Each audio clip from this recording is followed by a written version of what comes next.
praying that something of the kingdom can be realized in this life. If you're intelligent, you will make an effort to progress as fast as you possibly can. And how we do that is when we have a great captain leading our ship with his sails across the ocean of nescience, which leads me to a lovely story. When Gurudev came to Hawaii, to Maui, he wanted to go out on a ship to see the whales. He was very eager. And many people were confused. Why does Gurudev want to go see the whales, you know? And you just don't doubt what he wants to do. There's always a reason why Gurudev wants to do something, and it's never what we think. So we all go, a small group of us went on the boat with Gurudev, and he said, I am the captain of this ship, and all of you are coming with me across the oceans of nescience. And even those over there on the shore who do not see me, because I see them, I am taking them with me. This was the grace of a pure saint. I saw so many times examples of his just flowing mercy.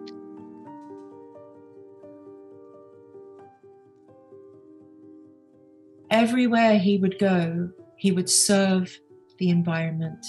He would uplift every living being, even those who were inimical to him, even those who, like babies, would vomit on him. That Gurudev considered all of them to be like babies and gave them so much mercy anyway. That magnanimous vision of the pure holy master is immense. And this is the same feeling that I get from Jesus Christ, this magnanimous giving spirit to give divine love. So I asked Gurudev one time, where is Jesus? What happened to Jesus Christ? Where is he now? Did he enter the kingdom? And so many things about Jesus, and I have revealed all of those secrets within my book, Woman in Red, Magdalene Speaks, which is a book that really is fully inspired by Gurudev and by my Guru Parampara.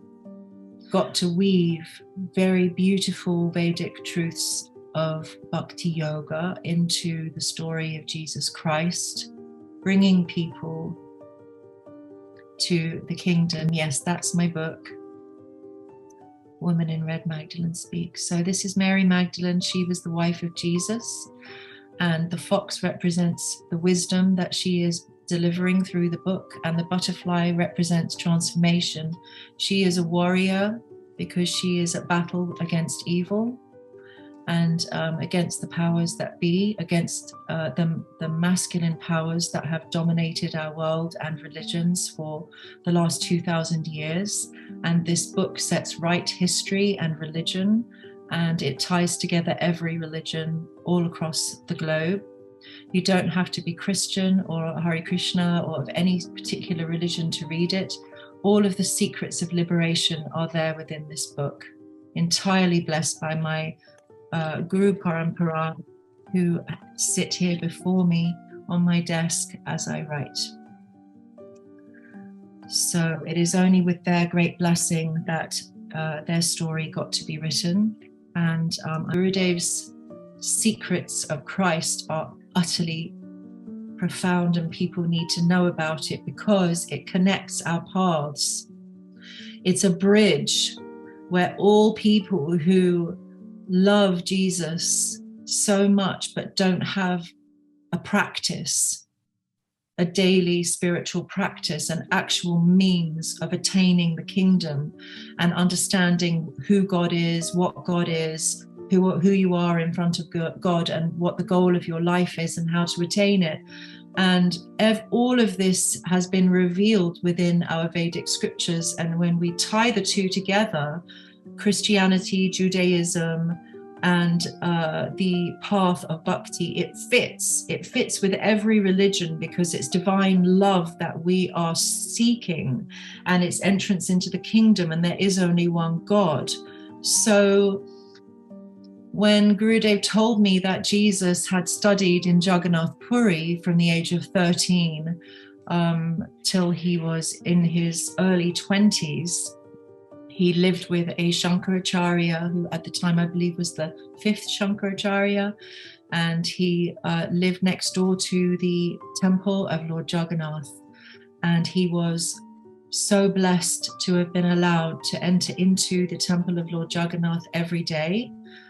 He was brought there by the kings of India to study the Vedic scriptures and to prepare for his messianic mission, because Christ was not just the Messiah of the Jews, he was the Messiah of the entire world. And this was prophesied within our Vedic scriptures, within the Mahabhavishya Purana. So when Gurudev told me how Christ was living in India and the things that he had been exposed to, I was amazed to hear how he took Lord Jagannath's prasad daily, and then that the Brahmin priests, they didn't like that Jesus was preaching to the local villagers and the people on the streets. So the Brahmins threatened him and said, if you don't stop sharing these divine truths with these malechas, which is what they would call them back then, out of their spiritual snobbery, that they threatened to have Jesus and his mother Mary killed. So Gurudev told me that they hired dacoits to kill Jesus. So Christ and his mother Mary, they fled Puri and they went to Vrindavan through the forest that Chaitanya Mahaprabhu walked the exact same path 1,500 years later to Vrindavan from Puri. This amazed me. It's a 1-year walk through the forest, and they walked from Puri to Vrindavan, Jesus Christ and his mother Mary. When they got to Vrindavan, Gurudev told me that Jesus lived with the family descendants of Lord Krishna. And when he left Vrindavan to return to Judea to become the Messiah, that was when the Buddhists came to Vrindavan and destroyed all of the temples and deities that were in Vrindavan and killed thousands of disciples and followers and family members of Lord Krishna. This happened just after Christ had left there and gone back to Judea. So then Gurudev told me that, but then Jesus lived after his resurrection, and he returned to Kashmir, and he said, and I went to the tomb of Christ. I've been there. This is him saying, I've been there, and I was taken downstairs into the real tomb of Jesus. The one at the top is not really him. I didn't know that. I've actually been to that tomb. I was there when I was 8 years old. My family is from Srinagar, India, Kashmir. So I was actually taken there when I was a child. And I thought to myself, how is it possible that Jesus Christ is buried here? This is so strange. Well, little did I know I would come to write the story and piece together all the missing pieces of the puzzle of his life after the resurrection, where he actually went and what he was actually doing with his life, and how he went on to fulfill every prophecy, both in the Vedic scriptures and of the Jewish and Roman scriptures and texts. So when Gurudev then told me that he went to a temple in Hemis, which is in Ladakh, way up high in the Himalaya mountains. My uncle used to work there. And this area is very remote. It's very hard to get to. And there's a Buddhist temple on the side of a cliff. And these Buddhist monks claim that Jesus Christ lived there with them. They believe that he was their reincarnated Dalai Lama, which ties in all religions. Again, they come back to this same point of divine love. So Gurudev went to this temple I believe he went there with Param Gurudev when he was young, and he went to this temple in Hemis, and he told me that he was taken down into the caves where they had scrolls that were 2,000 years old that have all of the written evidence of Christ's time in Hemis, staying with the Buddhists. And the Buddhists were apparently helping Jesus's wounds to heal. He was in a lot of pain and he was a cripple. Gurudev told me that Jesus was a cripple for the rest of his life, that he had to walk with a cane, and Gurudev got to hold Jesus's cane in his hand. And he was also shown the footprints. You know how in India, when a saint dies, they take the foot imprints in cement or plaster cast, so that we can worship their footprints. And Jesus's footprints are there in the tomb, and you can see the raised bumps on the feet here where the nails would have gone through. And Gurudev told me that Jesus's feet would seep pus and blood for the rest of his life. And so every day they would have to put poultices on Christ's feet and wrap them with bandages. And I didn't know that, but you can read the works named Professor Frida Hasnain. He is an expert on Christ's life in Kashmir after the resurrection. And he spent an entire life recording and writing down everything that he knew. And he had seen these scrolls in Hemis, and he had woven all of these stories together. And he was one of my big major inspirations for the evidential part of Christ's story. So the Rosabal tomb is in a place called Srinagar in Kashmir. And Srinagar is basically, there's Dal Lake, and there's thousands of temples around, mainly Lord Shiva temples, some Vishnu temples, now a few Krishna temples, and Jesus's tomb is very close nearby there. But nowadays you can't go near it, unfortunately. They have it surrounded with machine guns. You can't go anywhere near it. And so I was living in the ISKCON temple, Soho Street temple, praying to Srila Prabhupada for a pure guru because I didn't want to be cheated. So I was really looking, and I met a punk rock star who was a devotee of Krishna, Syamarani, and she was a famous punk rock singer, and she told me about Narayan Maharaj in India. She said, you should really write to him and see if you like him. Anyway, I wrote the same poem to every guru that I had ever heard of, because I was looking for a pure guru. And I got so many replies from so many gurus, and they all wrote a generic letter back to me saying, chant 16 rounds a day, follow the 4 regulative principles, and listen to my classes and follow me. And when we meet, maybe I can give you initiation. So when Gurudev's little hand-written letter came, it looked a lot like this. It was written in Gurudev's hand, and it was super sweet.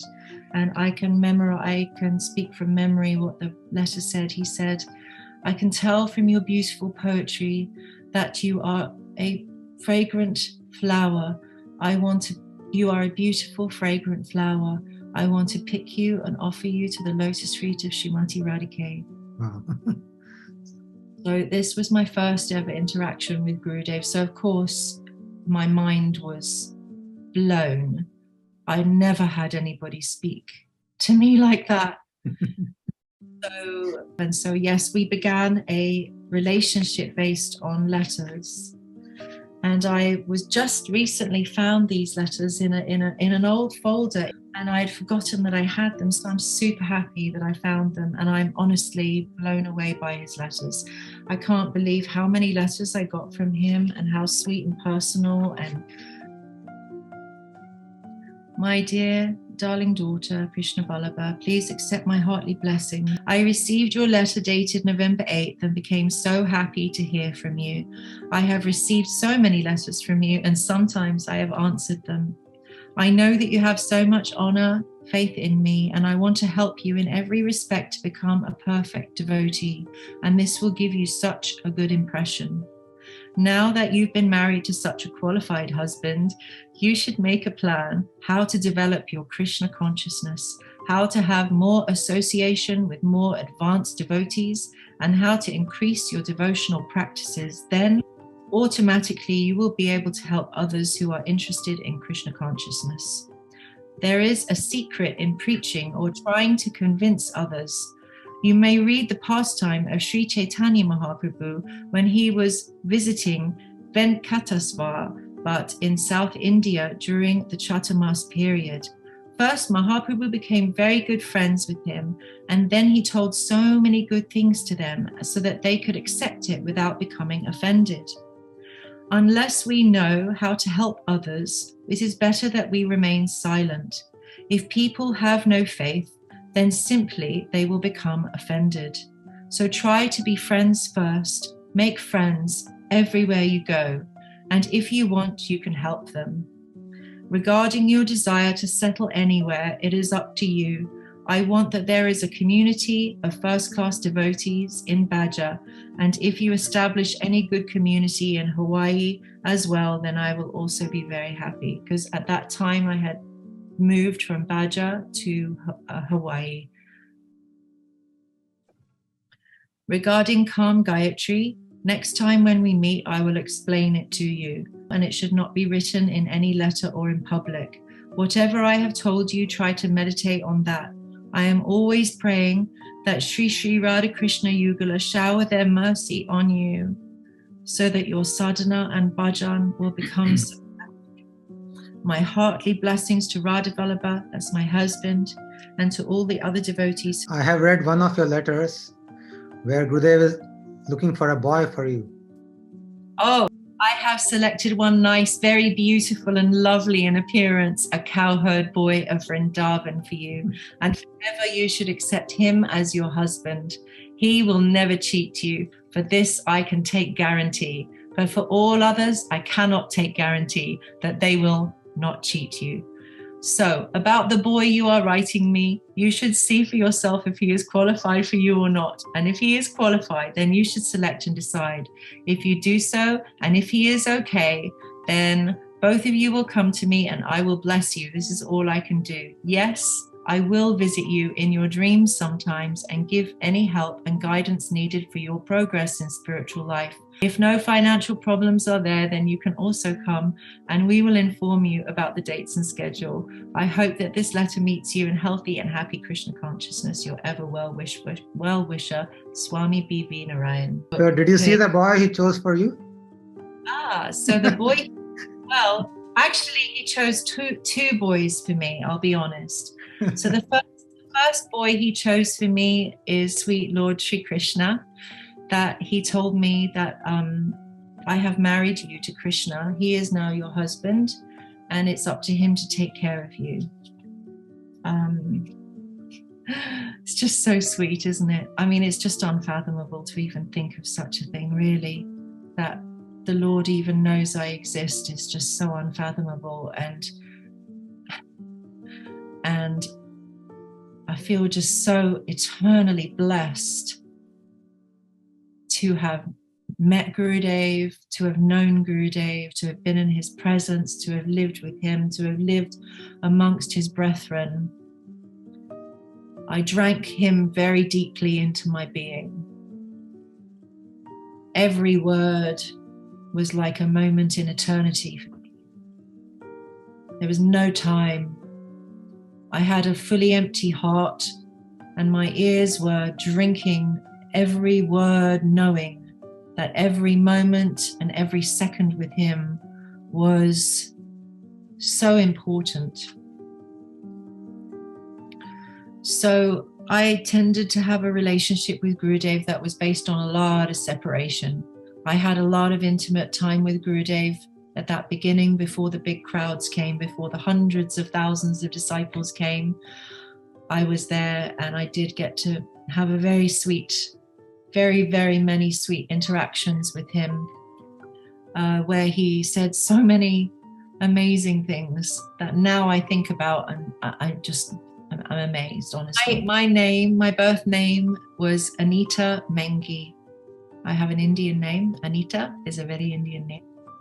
And Mengi is also a very Indian name. It's a Kashmiri name.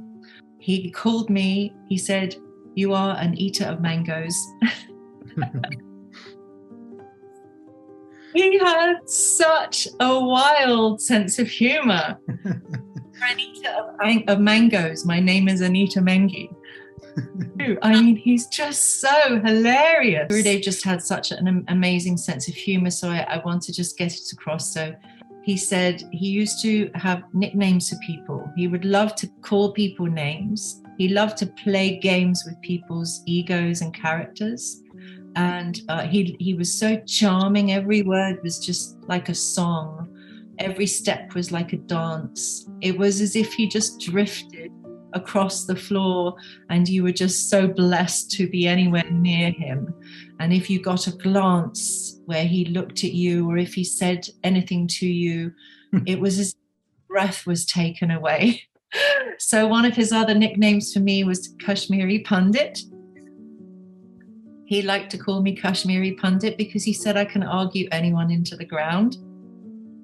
I'd say that he's probably right, but, you know.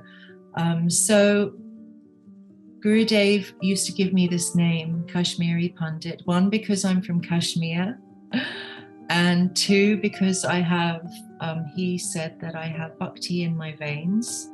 I didn't understand what that meant at the time. I thought it was a strange thing to say, but I think that bhakti flows in everybody's veins naturally. We are made of Sri Radhe's essence. So that divine love that we're made of is in all of us. So it doesn't make me particularly special, but it's a very sweet thing that he told me. I do actually have a bloodline that goes back to Lord Kapila Dev, which astounded me. So that explained why he meant like it's in my veins. He would say that any wealth that we ever have, and that wealth that is related to the subtle body, the physical body, the mind, the flesh, the senses, that all of it can be used in the processes of divine love. So these treasures that Gurudev leaves inside the heart that he wants us to share, he used to say to me, don't be shy, you should share everything I've given you, don't be miserly. And this mercy that he instilled in me is very strong and it wants to be expressed. That's the truth for all of us, is that as we awaken these moods of devotion within this vessel of this body, that we can use this body. How would I like to serve Sri Radhe? How would I like to serve Krishna? How could I make them happy? And before I met Gurudev, honestly, I didn't even know about the goddess. I just knew about God. You know, I lived in the West, and you know, I heard about Krishna, hear about the goddesses so much in Indian culture, but they are there. But then when I met Gurudev, he is an eternal maiden in the kingdom, serving Sri Radhe at every moment. Every moment he's with her.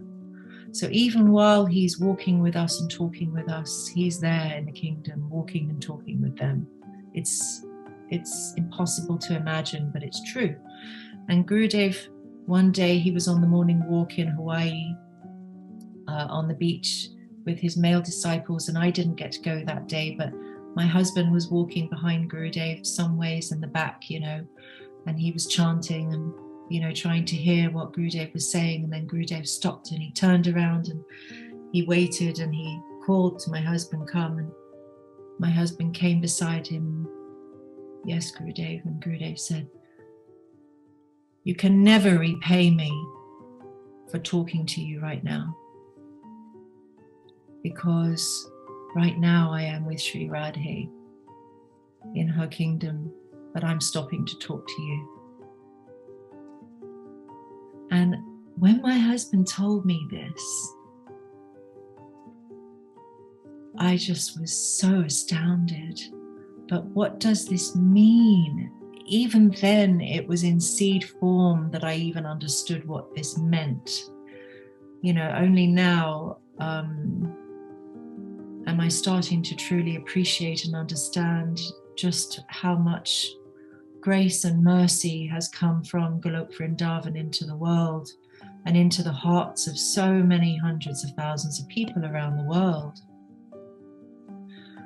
So one time I was in Maui, and I was hosting Srila Gurudev, and I was very excited to put this painting in his room.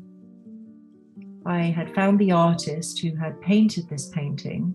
He was living in Maui, and he gave me this painting to put in Gurudev's room. And I was so excited because this is my favorite painting of the Lord. So here I am at, very early in the morning, 5:30 a.m. I think I came into Gurudev's room. He had left to go for a morning walk with his disciples. He was with my husband on the beach that day. That's when he said, "I'm stopping to talk to you, but really I'm with Sri Radhe." But I came into Gurudev's rooms and nobody was there. And when I walked into the room where he was sleeping, it was a small room, and the light, it was just beginning, the sun was just rising, so it had a very mystical light. And there was literally saffron particles in the air. The love, the divine love that was in this room was so physically and spiritually palpable. Gurudev had just finished his morning praying, and his artis, and all the little ghee wicks were still lit. They were burning in front of the pictures that he had on his altar in his room. And the energy was just thick with something, that same energy I felt when I first went to Gurudev's temple. Gurudev's heart is Param Gurudev's heart. Param Gurudev's heart is manifesting through Gurudev's heart to all of us. But I feel like I am connected to him by some grace through Srila Gurudev. And so the reason Gurudev asked me to write and perform English songs and to study the poetry of Wordsworth and Yeats and Milton is because Param Gurudev would sing English prayers spontaneously, poetry, sometimes of these poets, divine poetry, but spontaneous poetry sung in English. And Gurudev said, when my Gurudev would sing these English songs, he'd go, "Wow, wow, wow." So sweet. And so he told me that I should sing for him. And he said that I want to take you to dance and sing for Radha and Krishna because I know how much you love to dance and sing. And I didn't at that time know that I could really sing, So he inspired me to sing. But now I understand. He told me to sing because Param Gurudev liked to hear singing in English. I'm also very, very poetic by nature. I understand the language of poetry. So what started to happen was that I started to write English songs and was singing them, and they were very devotional and very moody. And I was always, singing them from a place of trying to serve Gurudev and please Gurudev in some way and uplift people and sing in a way that people who might not even know that I'm singing about Krishna would be attracted in some way to what I was singing about. So I would throw some mantras in here and there and, trying to always draw people towards this path of divine love, because that's what's been planted in my own heart. His energy is just so supremely sweet. And I just felt so drawn to him when I began singing these English songs. And more recently, the deeper that I go in my bhajan and practices, the deeper I yearn and pray with tears in my eyes and genuine lamentation because of my separation from the kingdom, from Radha and Krishna, from seeing my eternal family. It's painful to not be with them. You want to be with them and you're not with them, and you're lamenting for them. So this mood is very powerful. And Gurudev told me, one of your tears is worth thousands of lakhs of Harinam. It's very easy to cry when you're around purity, because that purity hits the heart and you become clean, and you feel good when you're clean inside and you feel pure and innocent. You're restored, your innocence stored in all ways, because you've been touched by the divine in some very powerful way. And these things are very powerful. Gurudev, he definitely likes to sing very sweetly, and he's taught me to sing very sweetly with a lot of mood. So Gurudev said that we shouldn't sing anything like a parrot. Any parrot can quack, quack, quack, any verse, any song, anything. But if you don't understand what you're singing, why you're singing, and who you're addressing, then you're missing the point. He said that if I sing bhajans, that he wants me to know word for word translations or not sing them at all. So what has been happening is spontaneous singing coming, and I always feel that love connection with Param Gurudev and with Gurudev when it happens, because I feel that it's them blessing me with the ability to even feel these types of emotions at the time of praying. Let's just take a moment to meditate together on holy name and invoke an experience of God within our hearts, and just let go of all of your problems and all of the things that are weighing in your consciousness of things that you think you have to do. Just drop them all to the ground for a moment. And ultimately with Radha and Krishna, who we are praying to and who we are invoking with the mantra Hare Krishna. Hare Hare Hare Rama Hare Rama Rama Rama Hare Hare Hare Krishna Hare Krishna Krishna Krishna Hare Hare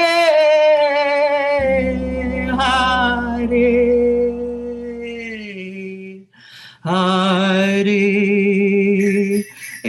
Rama Hare Rama Rama Rama Hare Hare.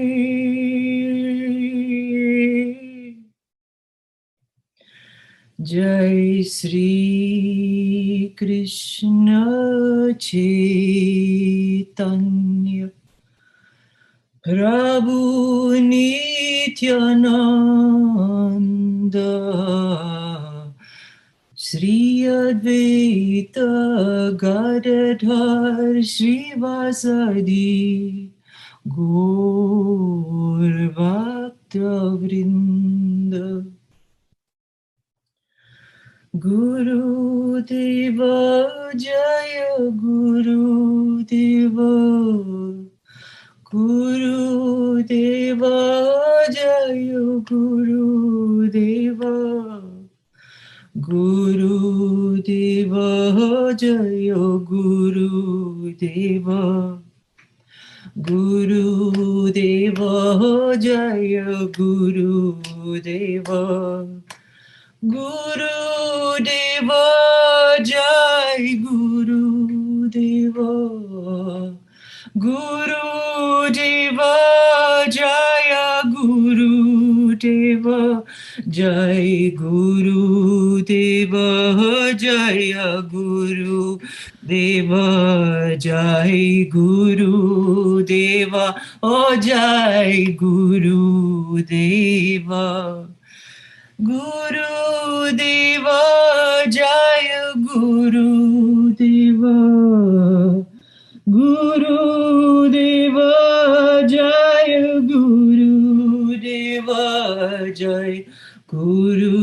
Gurudeva Jaya Guru Deva Jaya Guru Deva Jaya Guru Deva.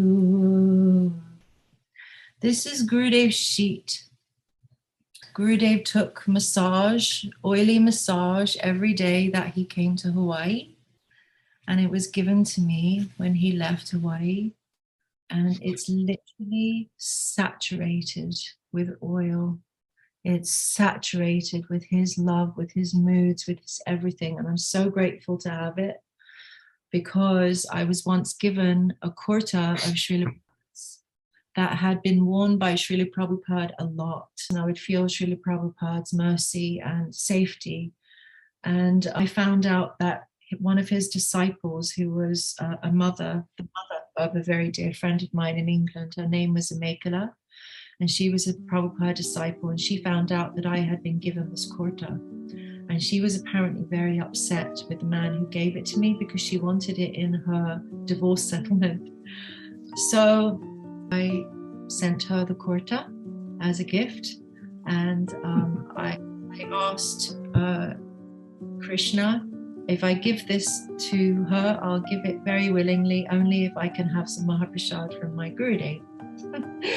So I have a nice collection of Mahaprasad from my Gurudev, and this is one of them. Yes, the sheet is drenched in oil. It hasn't been washed since massaged, and it's just pure mercy. And then I have this blanket here, which was would be draped over him when he would receive massage. I have his shoes and some other artifacts. So, and then of course all of these beautiful letters.